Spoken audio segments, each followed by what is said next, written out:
Hello friend. आज आपके अपने यूट्यूब चैनल पे स्वागत है दोस्तों। आज का हमारा प्रश्न है शिक्षण अभिवृत्ति एवं शिक्षण अभिरुचि पर। दोस्तों यह अध्यापक से रिलेटेड यानी टीचर से रिलेटेड प्रश्न है जो सीटेट, टेट, सुपर टेट या सीएसआर, यूजीसी, नेट जेआरएफ आदि की तैयारी करने वाले विद्यार्थी हैं उनके लिए बहुत ही महत्वपूर्ण है दोस्तों।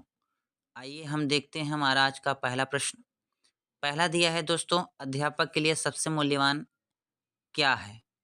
आपको 4 विकल्प में से एक विकल्प सही ढूँढना है दोस्तों। यदि आप टीचर की तैयारी कर रहे हैं, अध्यापक की तैयारी कर रहे हैं या यदि आप अध्यापक हैं, तो आपको यदि पता हो तो फटाफट कमेंट बॉक्स में हमें ज़रूर टाइप करके बताइए कि इन प्रश्न का सही उत्तर क्या होगा।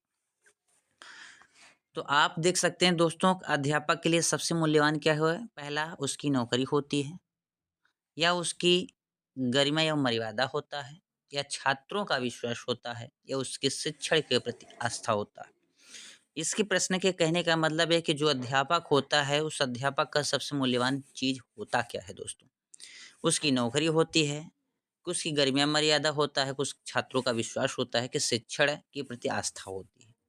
तो आप देख सकते हैं कि इसका सी विकल्प हमें जहाँ तक लगता है सही होगा, क्योंकि कोई भी अध्यापक जब अपने क्लास में टीच यानी पढ़ाता है, तो सबसे बड़ा क्या होता है, छात्रों का विश्वास होना चाहिए। किस पे? उस अध्यापक पे होना चाहिए कि हाँ, ये अध्यापक हमें जो भी पढ़ाएगा, सही पढ़ाएगा। तो आइए हम देखते हैं कि इस प्रश्न का सही जवाब सी है, छात्रों का विश्वास। बिल्कुल सही ऑप्शन। दूसरा नंबर प्रश्न है दोस्तों, अच्छा अध्यापक वह है जो मेधावी व परिश्रमी हो। दूसरा, अपने विद्यार्थियों से सच्ची लगन रखता हो। तीसरा, सदा जीवन व्यतीत करता हो। चौथा, अपने विषय में प्रवीण हो। यानी ये पूछ रहा है कि जो अच्छा अध्यापक होता है वह मेधावी होता है, परिश्रमी होता है या कठिन परिश्रम करने वाला होता है। दूसरा कह रहा है कि विद्यार्थियों की सच्ची लगन रखता है या विद्यार्थियों के प्रति उसकी भावना अच्छी हो, लगन अच्छा हो, चेष्टा अच्छा हो। तीसरा, सदा जीवन व्यतीत करता हो या अध्यापक सिर्फ अपना जीवन व्यतीत कर रहा हो, अपने भविष्य में प्रवीण, या अपना भविष्य को बस ऐसे इधर-उधर चला रहा हो। तो यही पूछा गया है कि अच्छा अध्यापक वह होता है जो अपने विद्यार्थियों से सच्ची लगन रखता हो, सच्चा लगाव रखता हो, प्रेम रखता हो और श्रद्धा भावना रखता हो, सही सोच तरीका रखता हो। जैसे कि किसी भी विद्यार्थी को आगे बढ़ाना है, तो उसकी सच्ची लगन क्या होना चाहिए, उसका सच्चा व्यवहार क्या होना चाहिए, वो अध्यापक पर ही दर्शाता है। जब अध्यापक का लगन चेष्टा होगा, अच्छा अध्यापक बना होगा, तो अभी वो अच्छे विद्यार्थी को बना सकता है। तभी वह विद्यार्थियों को सच्चे लगन से अच्छे एक विद्यार्थी, एक मार्ग का चयन करवा सकता है। तो आपका बी ऑप्शन बिल्कुल करेक्ट सही होगा। तीसरा नंबर प्रश्न है, शिक्षा के प्रचार एवं प्रसार से। दोस्तों, शिक्षा का प्रचार एवं प्रसार क्या है? लोकतंत्र मजबूत होता है शिक्षा से, या अंधविश्वास में कमियां आती शिक्षा से। तीसरा, आर्थिक विकास की दर बढ़ती है, या इनमें से सभी।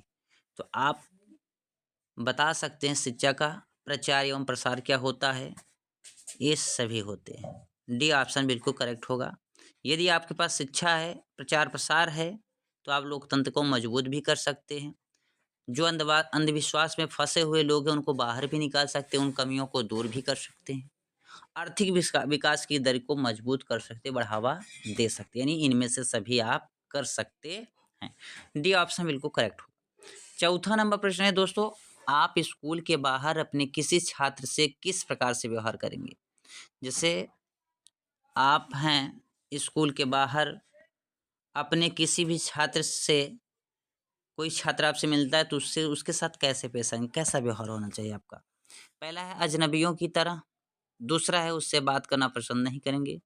तीसरा है बहुत गंभीर होकर। चौथा है मित्रों की तरह। दोस्तों, अगर आप एक अध्यापक हैं और आप अपने स्कूल, कॉलेज, कोचिंग से बाहर जाते हैं, यदि आपसे आपका विद्यार्थी, आपका शिष्य मिलता है, तो आपको अजनबियों की तरह व्यवहार करना चाहिए कि नहीं करना चाहिए? या आप उससे बात करना पसंद नहीं करेंगे? या बहुत गंभीर होकर, या मित्रों की तरह? तो आपको देखना है, बिल्कुल सही ऑप्शन बहुत गंभीर होकर बात करना होगा। क्यों?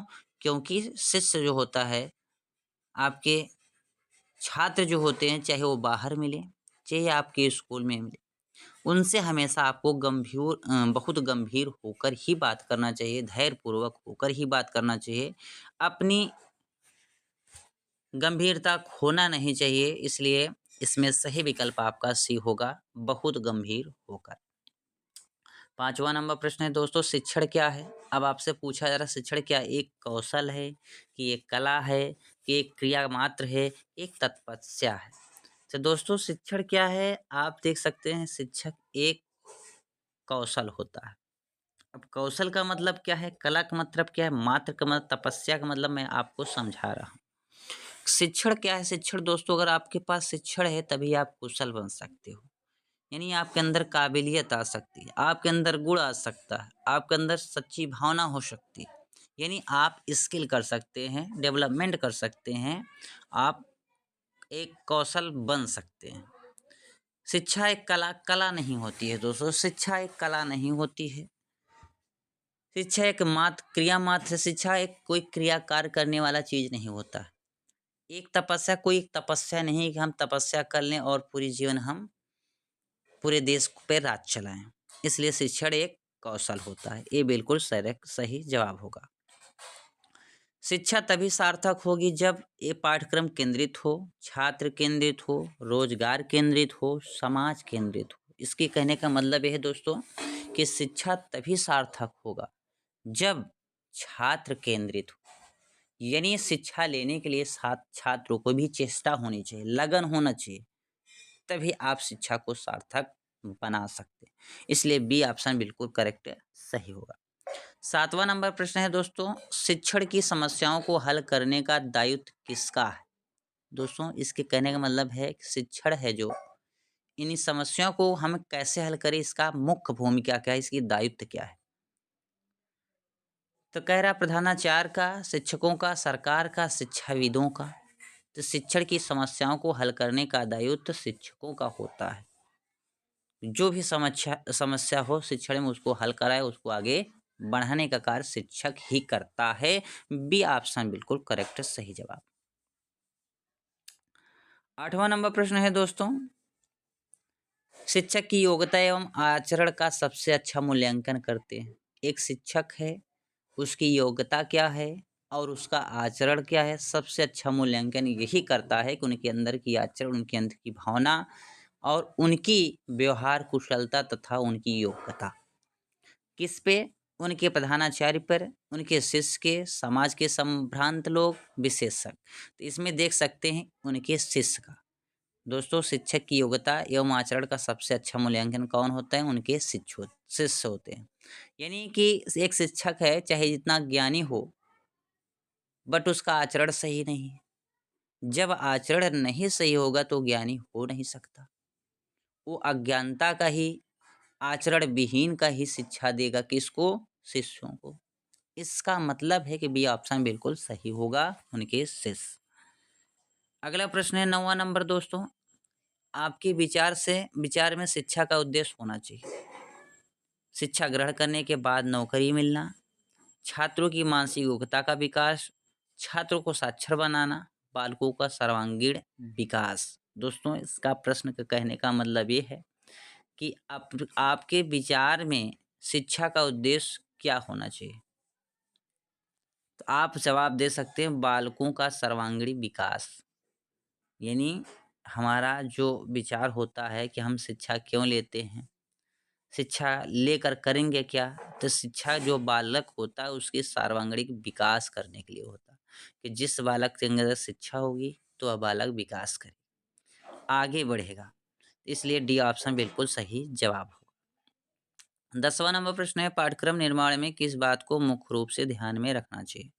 ये कोई पाठ्य है, उस पाठ का निर्माण में, उस पाठ को बनाने में मुख्य रूप से ध्यान क्या रखना चाहिए, ये आपसे पूछा जा रहा है।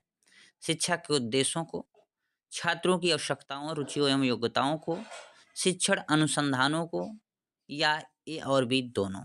दोस्तों आप बता सकते हैं कि पाठ्यक्रम निर्माण में कोई पाठ का निर्माण हो रहा है तो उसमें मुख्य ध्यान क्या देना होता है? शिक्षा के उद्देश्य और छात्रों की आवश्यकता क्या होती है और उनकी रुचियाँ क्या है और रुचियों के अनुसार उनकी योग्यता क्या है। इन दोनों मुख्य भूमिका होनी चाहिए। तो इसमें डी ऑप्शन बिल्कुल करेक्ट होगा, ए और बी। 11 नंबर प्रश्न है दोस्तों, एक प्रधानाचार्य को होना चाहिए। अब प्रधानाचार्य को क्या होना चाहिए? छात्रों के लिए प्रेरणादायक, अध्यापकों के लिए समानता का भाव रखने वाला, कुशल प्रबंधक, ये सभी। तो इसका सही ऑप्शन होगा ये सभी दोस्तों, क्योंकि प्रधानाचार्य को छात्रों की प्रेरणादायक भी होना चाहिए, अध्यापकों की समानता का भाव भी रखना चाहिए और कुशल प्रबंधक बनाना चाहिए, ये सभी होंगे। डी ऑप्शन सही ऑप्शन। 12 नंबर प्रश्न है दोस्तों, आपके अनुसार शिक्षण की योजना पद्धति होनी चाहिए। जैसे आपके अनुसार शिक्षण की योजना पद्धति क्या होनी चाहिए? शिक्षक केंद्रित हो, प्रोजेक्ट केंद्रित हो, पाठ्यपुस्तक केंद्रित हो, बालक केंद्रित हो।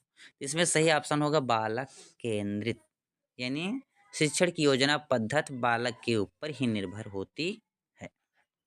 डी ऑप्शन सही। एक अध्यापक का श्रेष्ठतम गुण होता है। एक अध्यापक है, उसका श्रेष्ठतम गुण क्या है? अध्यापक के प्रति पूर्ण समर्पण कर देना, अध्यापक के प्रति उच्च चरित्र रहना, अध्यापक के प्रति उच्च विचार करना, अध्यापक की धर्मनिरपेक्षता।